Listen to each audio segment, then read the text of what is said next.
Alors là, on rentre dans la cave. Alors là, on est dans la partie nouvelle de la cave. Là, on voit en fait ce qui était l'ancienne façade de la cave ancienne. Et donc toute cette partie-là, c'est la partie de vinification et d'élevage, puisqu'on fait beaucoup d'élevage en cuve. Nous, on fait très peu d'élevage en barrique. Ouais. Donc cuve béton, quelques cuves en plafond mobile pour compléter. Et c'est des cuves qui sont revêtues à l'intérieur, donc en époxy pour l'hygiène et ensuite ces cuves béton, elles sont à la fois pour les vinifications, donc on y met les raisins, on monte dans des petites caissettes par gravité, on les monte, ça, ouais. Et les grappoirs se baladent au-dessus des cuves et donc du coup les raisins tombent sans aucun pompage, sans aucune trituration, sans foulage, directement dans les cuves en béton qui ont des grosses trappes.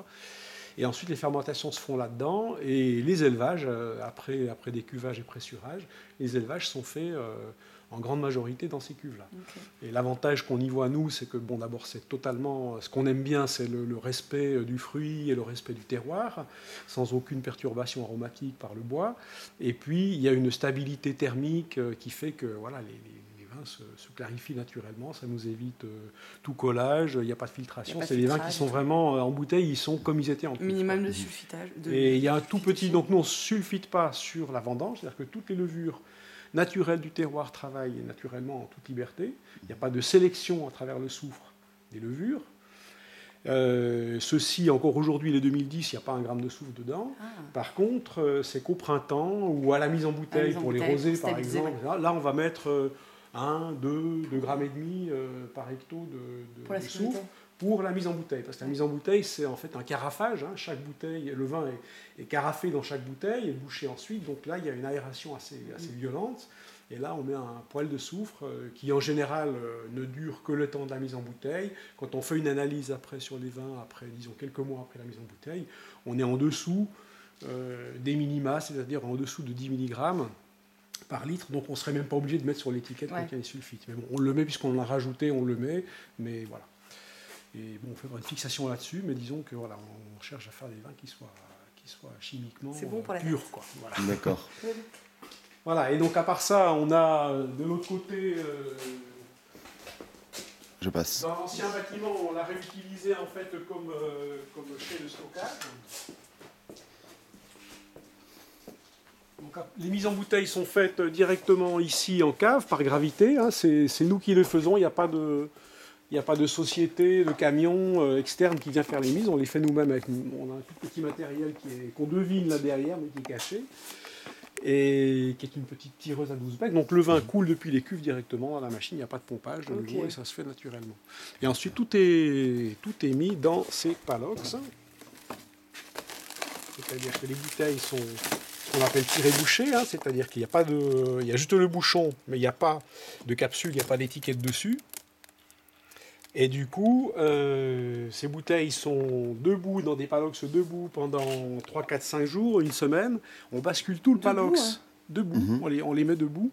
Et on bascule toute la caisse avec un petit basculeur, avec l'élévateur électrique qui est là, on le met sur le basculeur. C'est debout pendant quelque Oui, parce que ça permet au bouchon de vraiment se remettre en place complètement, de bien fermer la bouteille. Ah ouais. D'autre part, quand on met le bouchon dans la bouteille, nous on a une boucheuse qui est assez simple, donc il n'y a pas de vide qui est fait, il n'y a pas d'aspiration de vide d'air qui est fait avant de mettre le bouchon. Donc on a toujours une petite surpression, puisque l'air du goulot est comprimé par le bouchon. Et donc si on couche tout de suite les bouteilles, on risque d'avoir, pour les bouteilles qui sont couleuses ou les boutons qui ne sont pas bien mis en place, d'avoir quelques gouttes qui coulent et donc après ça fait des couleuses et c'est pas bon. Okay. Donc on laisse debout pendant une semaine, on bascule tout et on reprend tout ça ensuite au fur et à mesure des expéditions et on contrôle chaque bouteille pour voir s'il n'y a pas justement une goutte dessous et on élimine ces choses-là. D'accord. Voilà. Donc c'est...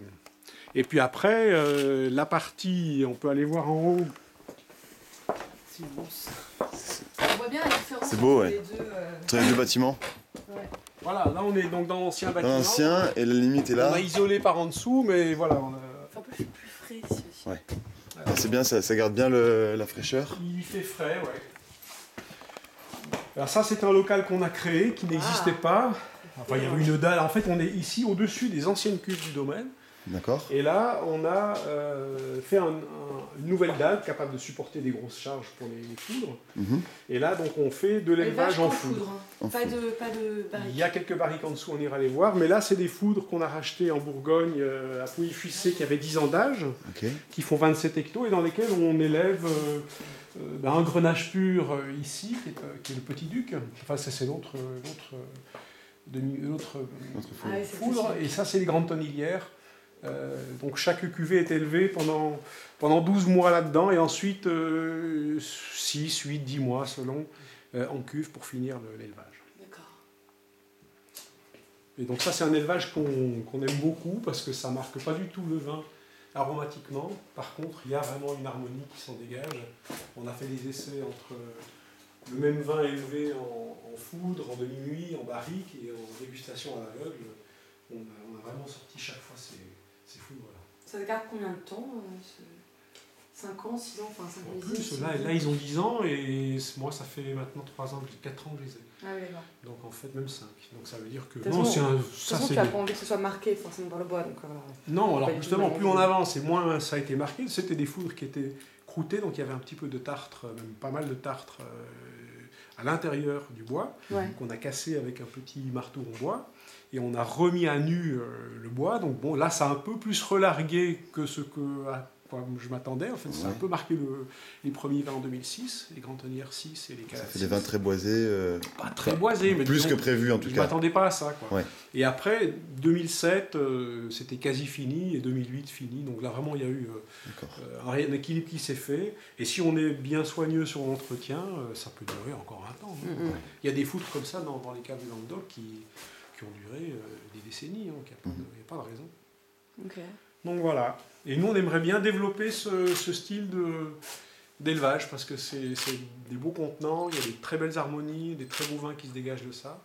Et ça va très bien sur les grenaches. On adore Ouais. les grenaches chez nous. Donc, D'accord.